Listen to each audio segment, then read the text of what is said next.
भनहि विद्यापति उगना सो काज, नहीं हित कर मोरा त्रिभुवन राज, उगना ही। अर्थात विद्यापति के सारे कार्य, सारे प्रयोजन मात्र उगना से ही सिद्ध होते हैं। तो वो कौन थे उगना?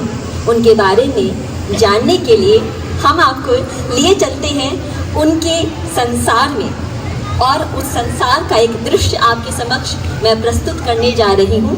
विद्यापति जी मैथिल कोकिल कवि कहलाए जाते हैं और भारतीय भाषाओं के आदि कवि भी। विद्यापति जी के काव्य शिल्प, शब्द सौंदर्य एवं उनके गेयता और माधुर्य से सजी हुई रचनाएं विश्व में प्रसिद्ध है। उनके काव्य कौशल से मात्र मिथिलावासी ही नहीं अपितु कैलाशवासी महादेव भी इतने प्रभावित थे कि उनके भावपूर्ण आह्वान पर उनका ध्यान भग्न हो जाता है, और ध्यान भंग होने की स्थिति में वे हाथ में डमरू लेकर नाचने पर उद्यत हो जाते हैं। आजो नाथ एक व्रत महासुख लागत है, तोहे शिव धरो नटवेश की डमरू बजावत है। भल ना कहल गौरा नाचय, आज से नाचब है। सदा सोच मोही होयत, कौन विधि बाचब है। जे जे सोच मोही होयत, कतिक समुझायब है। तोहे प्रभु जगतक नाथ, कौन सोच लाग रहे। मृत्युलोक में आपका ऐसा कौन सा भक्त है जिसका गीत सुनकर आप स्वयं मृत्यु करने लगे? प्रिय, आपने इन्हें नहीं पहचाना? ये तो मेरे परम भक्त महाकवि विद्यापति है। ये विद्यापति कौन? किरीकनी, ये तो खेत का विषय है कि आप अद्यावधि विद्यापति से अपरिचित है। सुनिए, पावन भूमि मिथिलाक बिस्फी नामक गांव के मैथिल ब्राह्मण कुल में उत्पन्न ये महान कवि की कविता गान से मैं क्या, स्वयं विष्णु भी प्रभावित हो उठते हैं। प्रिय, मैं सत्य कह रहा हूँ, इनकी संगीतमय कविता सुनने के लिए मेरा चित्त हमेशा ललायित रहता है। मेरा मन करता है हमेशा इनकी सेवा में लगा रहूं। धन्य धन्य ये महाकवि, धन्य जिसकी सेवा का विचार स्वयं परमेश्वर कर रहे हैं। प्रिय, आप कुछ दिन कैलाश में ही रहकर नंदी महाराज की सेवा कीजिए और उनके भोजन का प्रबंधन कीजिए। तब तक मैं पृथ्वीलोक का भ्रमण कर आता हूँ। आपकी आज्ञा शिरोधार्य, परंतु आपके वियोग में मन खिन्न रहता है, अतः शीघ्र आइएगा। प्रिय, अवश्य शीघ्र लौटूंगा, किंतु विरह का तो प्रश्न ही क्या, आप तो मेरे शरीर के अभिन्न अंग है। अस्तु, मैं प्रस्थान करता हूँ। कवि और कविता की ऐसी दिव्य महिमा कि स्वयं देवाधिदेव महादेव अपने भक्त हृदय कविवर विद्यापति जी के सानिध्य को प्राप्त करने की इच्छा से मर्त्य भुवन अर्थात पृथ्वी पर सेवक रूप में पधारने के लिए उद्यत हो गए। हिंदी के ख्याति लब्ध गीतकार गोपाल दास नीरज ने कहा था कि आत्मा के सौंदर्य का शब्द रूप है काव्य, मानव होना भाग्य है और कवि होना सौभाग्य। और यदि कविता जन कवि मैथिल कोकिल विद्यापति जी की हो तो उनके प्रशंसक स्वयं देवाधिदेव महादेव हो, तो सोचिए इससे बड़ा सौभाग्य और क्या हो सकता है।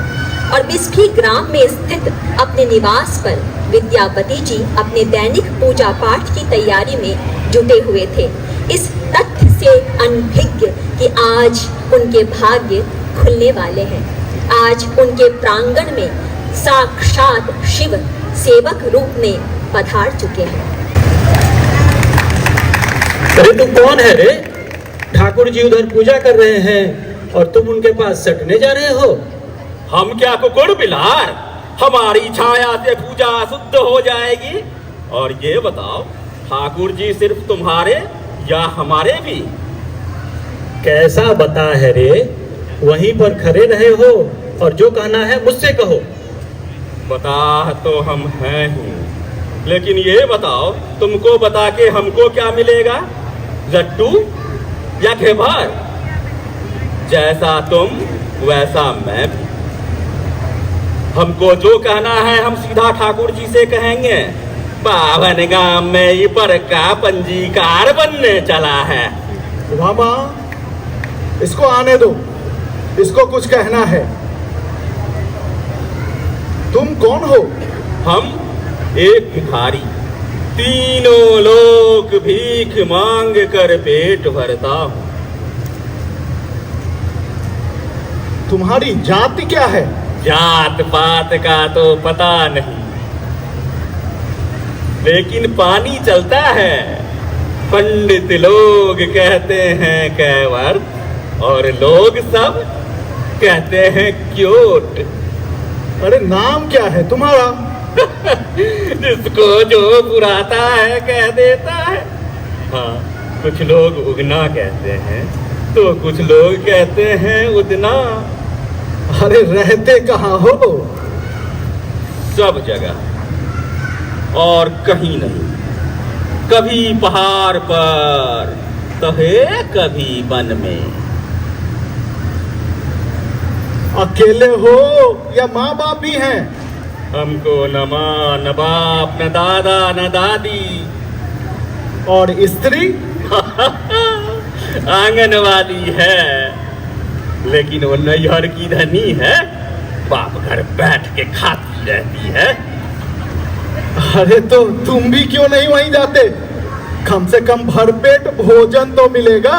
छिया छिया छिया, क्या कह रहे हैं ठाकुर जी? हाँ, घर जमाई बन के अपना नाक कटाएंगे? तो तुम क्या चाहते हो? सेवा करब अहाँ के रात दिन राखी दास बनाए।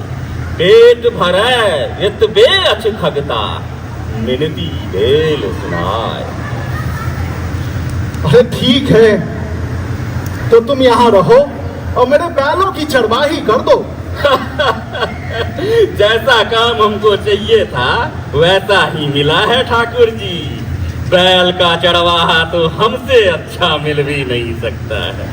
सारी जिंदगी हमने यही तो किया है। ठीक है, चलो। चलिए। तीनों लोगों के स्वामी स्वयं सेवक बनकर उगना रूप में विद्यापति के घर पधारे। धन्य महाकवि और धन्य धन्य और ढर दानी आशुतोष महादेव, जो पल में प्रसन्न होकर अपने भक्तों पर दोनों हाथों से औदात्त भाव से आशीष लुटाते हैं।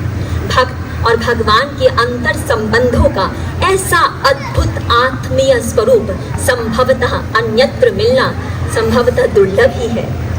ऐतिहासिक प्रामाणिकता की कसौटी पर कसने वाले साक्ष्य आग्रही के लिए भले ही यह जनश्रुति हो, किंतु हम मिथिलावासियों के लिए यह हमारे गौरवशाली अतीत का एक ऐसा प्रेरणादायी प्रसंग है जो हमें असीम आनंद और गौरव बोध से भर देता है।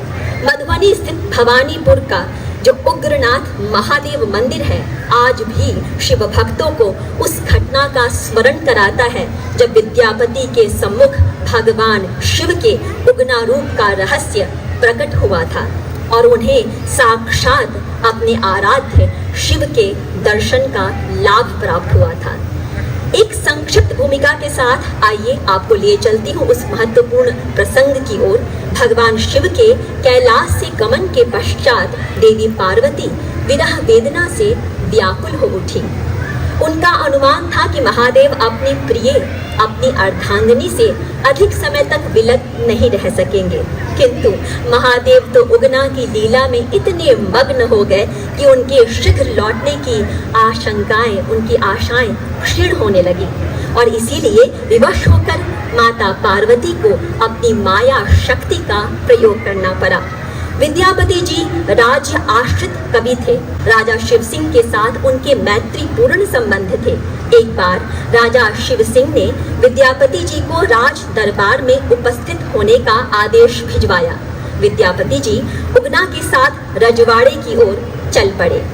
मार्ग में विश्राम के समय देवी पार्वती के आदेश पर पिपासा अर्थात प्यास की तीव्र इच्छा के वशीभूत होकर विद्यापति जी लगभग मूर्छित होने की दशा में आ गए और विद्यापति जी और उगना के इस प्रसंग को उनकी दृष्टि से दूर होकर पार्वती जी एक कोने में खड़े होकर देख रही थी। इस घटना की साक्षी बन रही थी।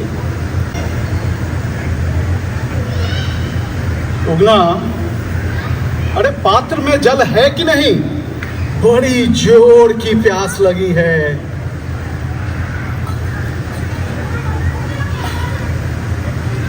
इसमें तो एक कोठो पानी नहीं है ठाकुर जी।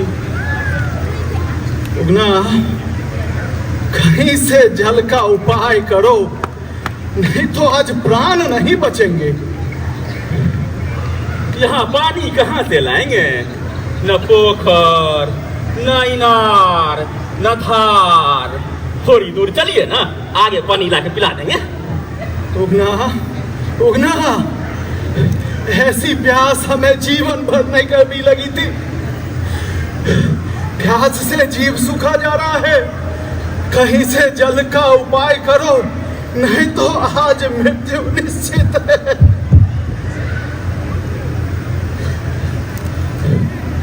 अब क्या करें? उपाय तो मेरे पास बहुत है, लेकिन भेद ना खुल जाए, बस इस बात की आशंका है। इधर ये मूर्छित हुए जा रहे हैं, इनके प्राण बचाना भी आवश्यक है। बस भेद खुलता है तो खुल जाए, इनके प्राण तो बचे रहेंगे। थोड़ी देर धीरज धरिए ठाकुर जी, हम पानी ताक कर लाते हैं। थोड़ी देर।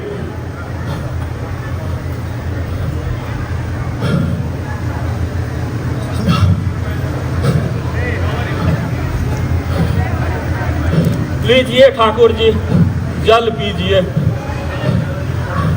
हाँ, कैसे भी मिल गया।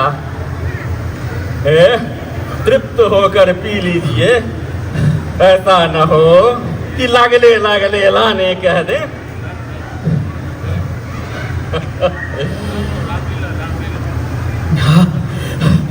अब प्राण बचे, आत्मा संतुष्ट हो गई।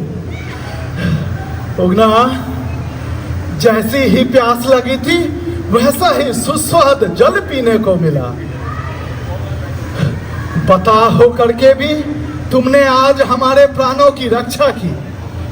तुम्हारा यह उपकार हम जीवन भर नहीं भूल सकेंगे।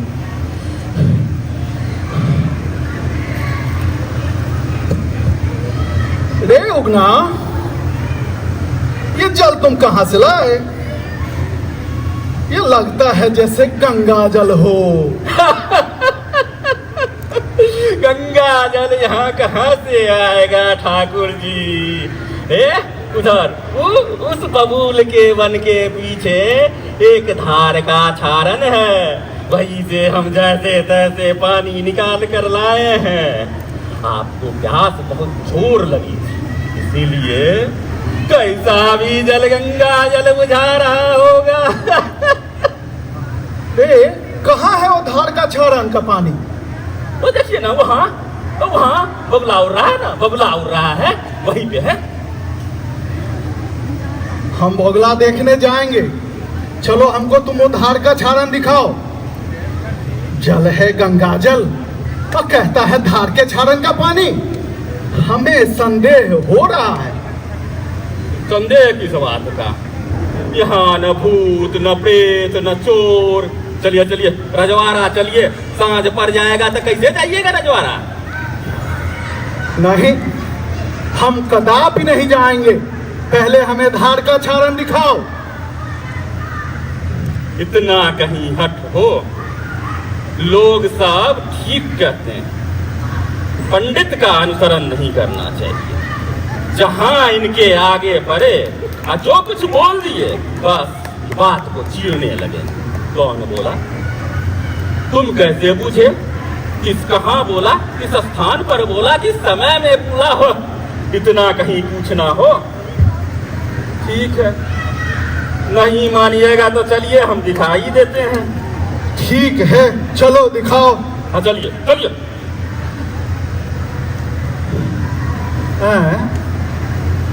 ये उगना क्या महादेव है, जिनका दास पूरा संसार, वो हमारा दास बनेंगे? असंभव, मिथ्या, स्वप्न, महाभ्रांत। क्या कहा था? स्त्री का नाम पर्वतिया, पर्वत पर वास, बाघ सिंह पर्वतिया की सवारी, नैहर की धनी। अरे उगना के इन बातों से यह तो उगना नहीं, जटाजूटधारी शिव प्रतीत हो रहे हैं। लीजिए, इतना बड़का जोगी बन गए। ठाकुर जी, ठाकुर जी, सांझ पड़ा रजवाड़ा चलिए। लीजिए, अब तो न इधर के न उधर के न घर के न बाहर के। ठाकुर जी, ठाकुर जी, ठाकुर जी। तोहें शिव अतिक कियक परतार, तोहें शिव अतिक कियक परतार। नित दिन तोहार चरण हम सेवल, नित दिन तोहार चरण हम सेवल। तक रहूं कनेक विचार, तोहें शिव अतिक कियक परतार। जे किछु दोष भेल हो तकरा, जे किछु दोष भेल हो तकरा। नहीं किछु वो मन पारह, अगम अथाह घोर सागर सा। अगम अथाह घोर सागर सा, कर गहीं पार उतारह। तोहें शिव अतिक कियक परतारह। बहुत नुकैलह बहुत छपैलह, बहुत नुकैलह बहुत छपैलह। माया आभूसारह, दय दर्शन शिव नयन जुराबह। दय दर्शन शिव नयन जुराबह। जीवन हमर सुधारह, तोहें शिव अतिक कियक परतारह। तोहें शिव अतिक कियक परतारह। तोहें शिव अतिक कियक परतारह। प्रेम का बंधन किसे नहीं बांध लेता। इच्छा थी अपने को इसी रूप में रखते हुए इनकी सेवा करता रहा, लेकिन अब कोई उपाय शेष नहीं रहा। प्रेम के वशीभूत मुझे प्रकट होना ही पड़ेगा, तथा चेष्टा करता हूँ छिया छिया छिया ठाकुर जी, ये क्या कर रहे हैं? ब्राह्मण होकर शूद्र के पैर पड़ते हैं।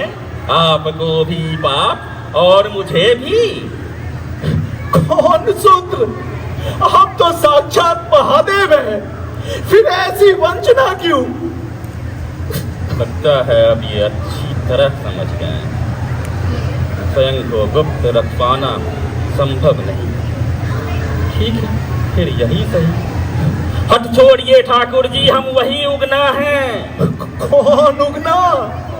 बैल का चढ़वाहा उगना, भांग धतूर खाने वाला उगना, भिखारी उगना और आपका टहलू उगना। नहीं, करुणा मैं उगना। तो क्या नहीं मानेंगे? पैर नहीं छोड़ेंगे? नहीं, कदापि नहीं। जैसी धारणा वैसा फल। उस बबूल के वन की ओर देखिए तो।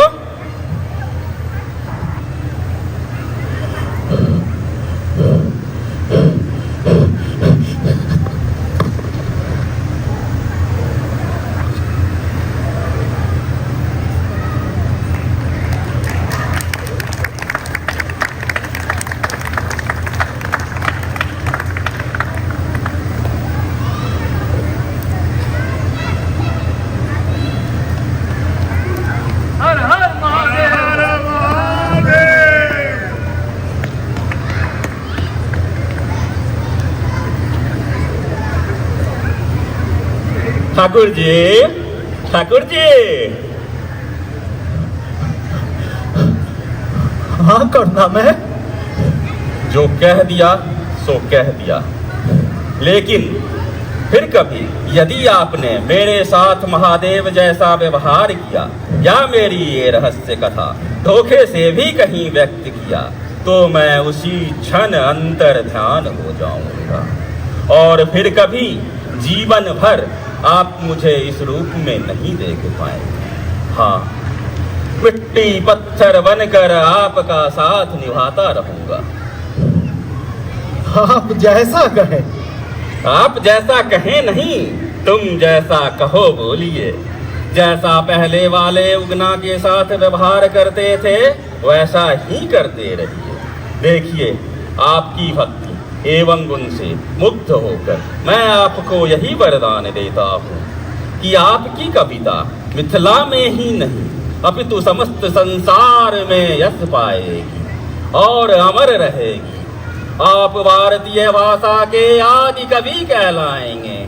साथ ही महाराज शिव सिंह के हाथ से समस्त विश्व भी ग्राम दान पत्र में पाएंगे और सुखमय जीवन व्यतीत करते हुए अंत में मुझ में ही लीन हो जाएंगे।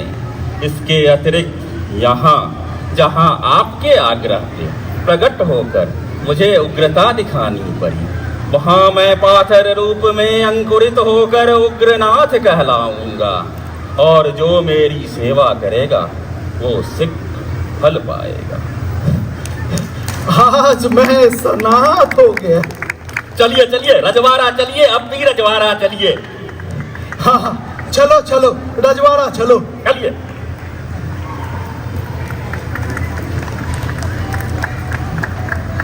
सिद्ध हो गया, जो चाहती थी वही हुआ, क्योंकि यह गांव मेरे कार्य का साधक बना। आज से ये भवानीपुर कहलाएगा और एक विशाल गांव में परिणत हो जाएगा। अब चलूं और शीघ्र उपाय में लग जाऊं, जिससे ये विद्यापति इस रहस्य को रहस्य ना रख सके। माँ गौरी का एक मनोरथ तो पूर्ण हुआ, किंतु महादेव को कैलाश वापस लाने का जो कार्य था अभी शेष था। विद्यापति जी की धर्मपत्नी सुधीरा जी एक अत्यंत सरल हृदया महिला थी। जब विद्यापति जी को महाराजा शिव सिंह के हाथों 20 ग्राम दान पत्र में मिला तो उनके धन और ऐश्वर्य में वृद्धि होने लगी। देवी पार्वती जी के आदेश पर सुधीरा के मन पर अहंकार ने अपना आधिपत्य स्थापित कर लिया और क्रोध, जो उनके मूल स्वभाव से पूर्णतः विपरीत भाव था, उसने उनके मन और शरीर को अपने वश में कर लिया। इसी क्रोध और अहंकार के वशीभूत होकर उनसे ऐसा अनर्थ हो गया जिसके कारण वे लंबे समय तक पश्चाताप की अग्नि में जलती रही। आइए आपको लिए चलते हैं विद्यापति जी के निवास स्थान पर, जहां उनकी धर्म पत्नी सुधीरा जी सांध्य काल की पूजा हेतु भगवान शिव का पार्थिव लिंग बना रही है। विद्यापति जी, सुधीरा जी, उनके पुत्र हरिपति और पुत्री दुल्लही सभी उपवास में हैं। फाल्गुन मास के कृष्ण पक्ष की चतुर्दशी तिथि को मनाए जाने वाले महाशिवरात्रि के महात्म्य से तो आप सभी भली भांति परिचित हैं, किंतु माघ मास की चतुर्दशी तिथि को नरक का निवारण करने वाले नरक निवारण चतुर्दशी व्रत का महात्म्य और उसका चलन मिथिला में ही अधिक है।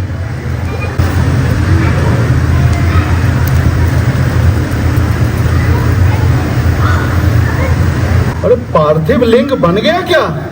देखिए तो सूर्यास्त होने को आया, जरा शीघ्रता कीजिए। बच्चों ने भी उपवास किया हुआ है, चरणामृत लेकर के ही तो भोजन करेंगे। क्या पूजा करेंगे और क्या वे लोग भोजन करेंगे? ऐसा क्यों? ऐसा क्यों? बिना बेलपत्र की महादेव की पूजा करेंगे। एक को फिर उठना को कहा, सो तो गया नहीं, मेरी बात अनसुनी करके बैल के साथ बैठा हुआ है। अभी हरिपति से कहलवाया तो कहता है जाओ समय पर ले आएंगे। अरे आता ही होगा, बता है ना, अपने मन से ही काम करेगा।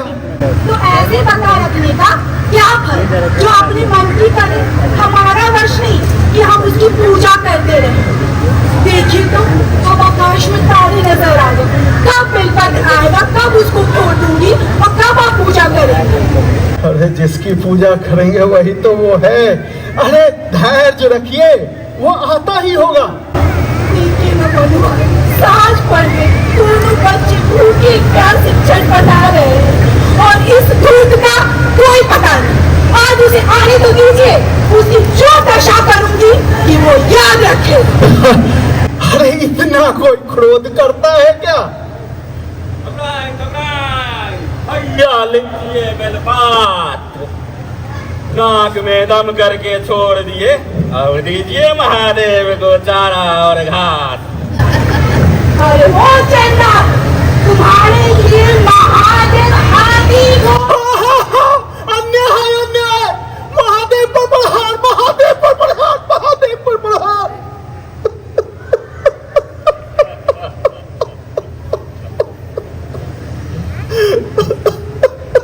उगना उगना उगना उगना उगना उगना उगना उगना उगना उगना उगना उगना उगना उगना।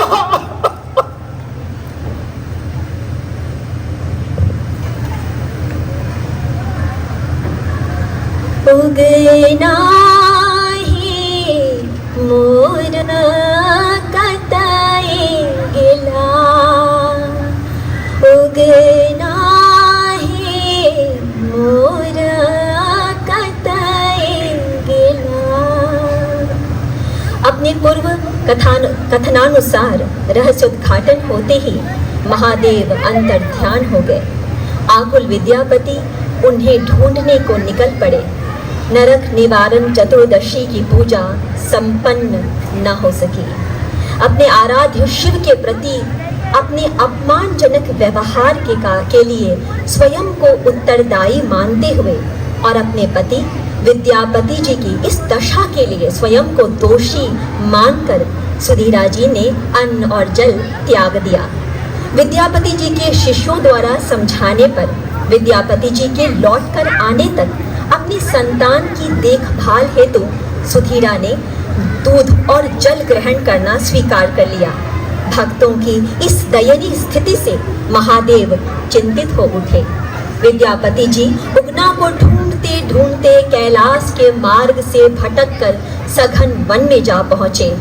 भगवान शिव जानते थे कि यदि विद्यापति कैलाश पहुंच गए तो उनकी भक्ति और उनके प्रेम के बंधन के वशीभूत होकर उन्हें पुनः मर्त्य भवन में उगना रूप में लौटना होगा।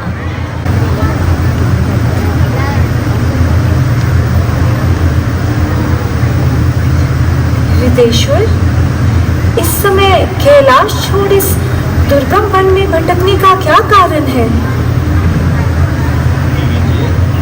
आपने अपनी माया के बल से मुझे विद्यापति के पास से कैलाश ले तो आई, किंतु देखिए विद्यापति और उसकी पत्नी मेरे विरह में अपने प्राण का त्याग कर रही है। चतुर्दशी का व्रत कर विद्यापति मेरे अन्वेषण में अपने गृह एवं अन्न जल का त्याग किए हुए है। यही स्थिति उनकी पत्नी की भी है। केवल दूध और जल ग्रहण कर मेरी आराधना करते हुए अपने प्राणों के अंत का संकल्प की हुई है। नाथ, अब इनके प्राणों की रक्षा का क्या उपाय है? उपाय तो बस अब यही है कि मुझे उनके सन्मुख अपने दर्शन देने होंगे। किसी निरापद स्थान पर ले जाना होगा। वहां जब यह निद्रामग्न हो जाएंगे तब मैं उसे अपने रूप के दर्शन दूंगा। अपने वचनों से उसकी व्याकुल स्थिति को संतोष निवारण कर और अपने गणों को बोल के उनके गांव पे सही जगह पे पहुंचा दूंगा। हाय रे भक्त वत्सल, हाय रे महाकवि विद्यापति। भक्त वत्सल महादेव साधु के रूप में विद्यापति के सम्मुख प्रकट हुए और उन्हें अपनी कुटिया में ले गए। विद्यापति जी ने भोजन न ग्रहण करने की शर्त पर उन साधु का आतिथ्य स्वीकार किया। दिवसों की थकान के बाद शैया पर उन्हें निद्रा आ गई और उसी निद्रित अवस्था में महादेव ने उन्हें दर्शन देकर संतुष्ट किया एवं समस्त घटना चक्र के पीछे की कथा से परिचित कराया। उन्होंने महामाया माँ गौरी की लीलावश सुधीरा जी के द्वारा किए गए उस व्यवहार का कारण भी बताया, जिसे जानकर विद्यापति जी के व्यथित मन को संबल मिला। भगवान शिव के गणों ने विद्यापति जी को बिस्फी ग्राम पहुंचा दिया, जहां पहुंचकर उनकी निद्रा भंग हुई और उन्हें शिवलिंग रूप में अंकुरित बाण महादेव के दर्शन प्राप्त हुए।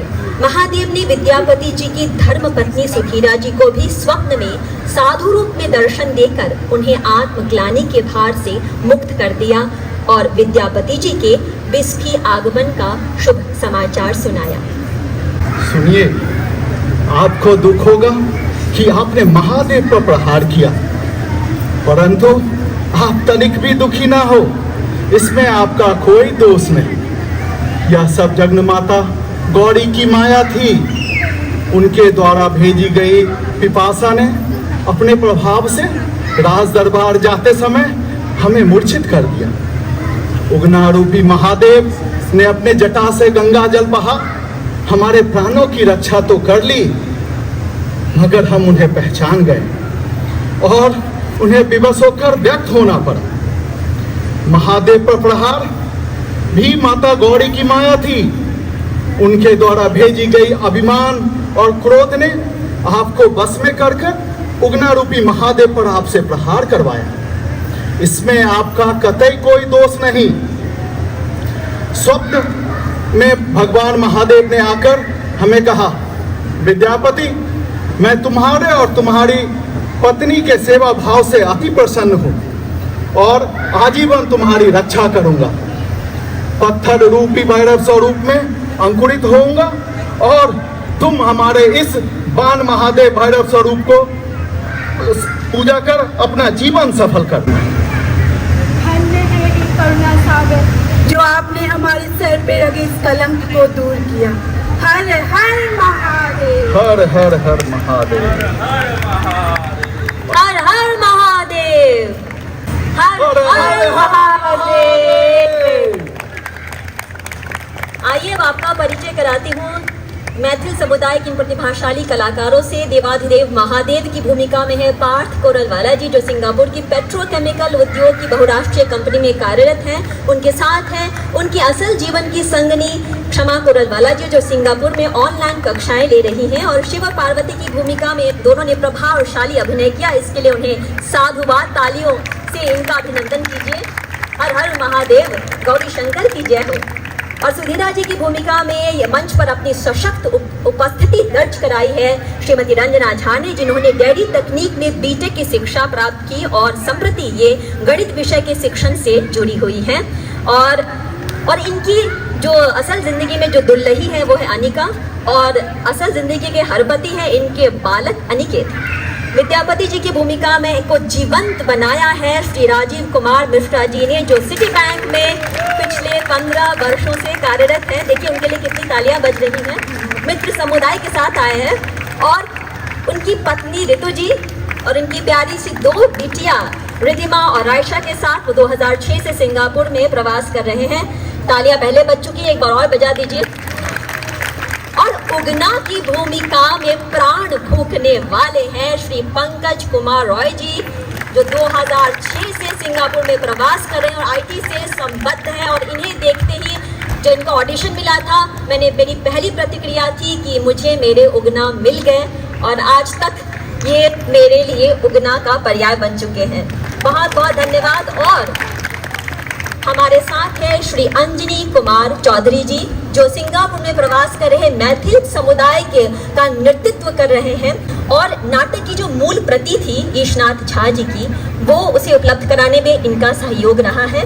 और आपने इन्हें विद्यापति जी के स्वर के रूप में सुना, और साथ ही इसका जो हिंदी अनुवाद है उसमें भी उन्होंने बहुत सहायता की है। और अंत में मैं आराधना झा श्रीवास्तव, इस पटकथा लेखिका और निर्देशक, आप सबका हार्दिक स्वागत, हार्दिक अभिनंदन और हार्दिक धन्यवाद करती हूँ अपना समय देने के लिए। हर हर महादेव।